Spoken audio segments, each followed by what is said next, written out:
All right, let's get into it. Long before we had a screen in every single pocket and on every wall, there was this amazing time when sound, and only sound, painted these incredible pictures in our minds. An era when a simple wooden box in the living room was basically a portal to adventure, to mystery, to comedy. This is the story of the golden age of radio. So, picture this. It's the night before Halloween, 1938. You're huddled around the radio with your family, maybe listening to some music, when all of a sudden, the program cuts out. A news flash comes on. Astronomers are reporting these strange explosions on the surface of Mars. What people were actually hearing was the one and only Orson Welles and his Mercury Theater on the air. They were performing The War of the Worlds. But here's the kicker. They didn't present it like a normal play. Nope. They did it as a live news report, with correspondents breathlessly describing a full-on Martian invasion. It felt so real that it actually caused a panic. And that right there proves just how unbelievably powerful this medium had become.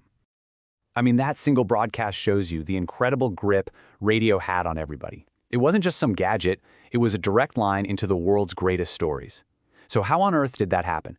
How did radio go from being this little curiosity to becoming the absolute cultural heartbeat of a nation? To really get why a broadcast like The War of the Worlds could shake America to its core, we first have to understand the world it was born into, a world that was totally primed and ready for the golden age of radio. So when we talk about this period, we call it the golden age of radio, or sometimes old-time radio. We're looking at a span of about 30 years, give or take. It all kicks off with commercial broadcasting in the early 1920s and runs right up until the mid-50s, when, a new box with a glowing screen started to show up in living rooms. And what a massive leap in technology this was. Before this era, if you said radio, you meant wireless telegraphy, just dots and dashes, beeps in Morse code sent from one person to another. But then, AM broadcasting comes along and changes the entire game.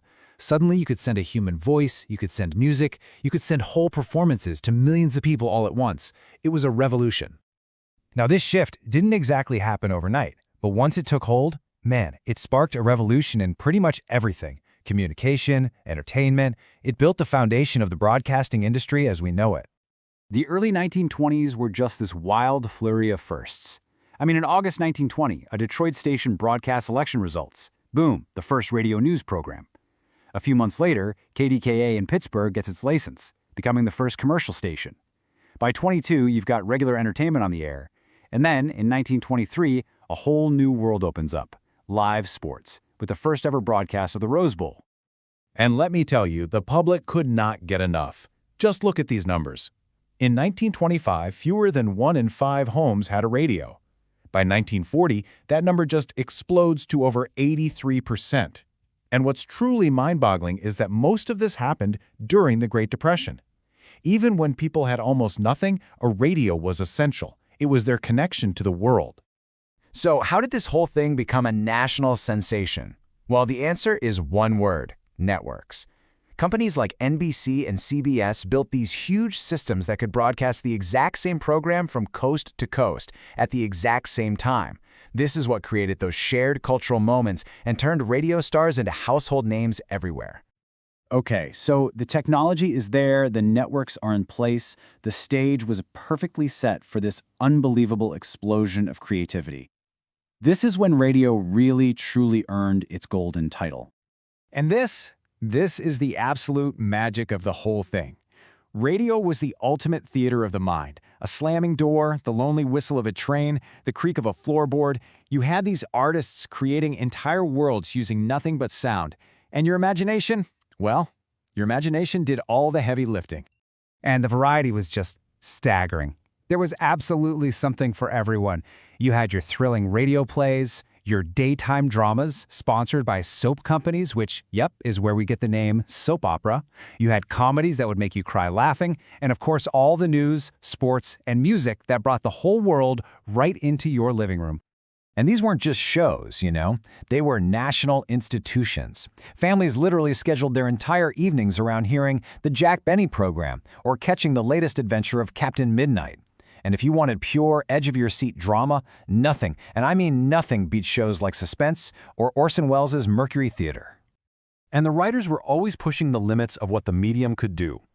Arch Oboler, who was a master of radio horror himself, he gave all the credit to a writer named Willis Cooper.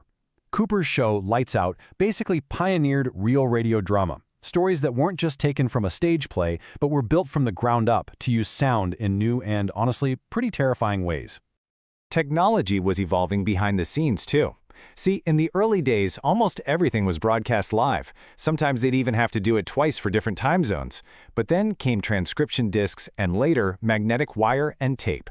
This meant shows could be pre-recorded, they could be edited, and that just opened up a whole new world of creative possibilities. But, as we all know, no golden age lasts forever.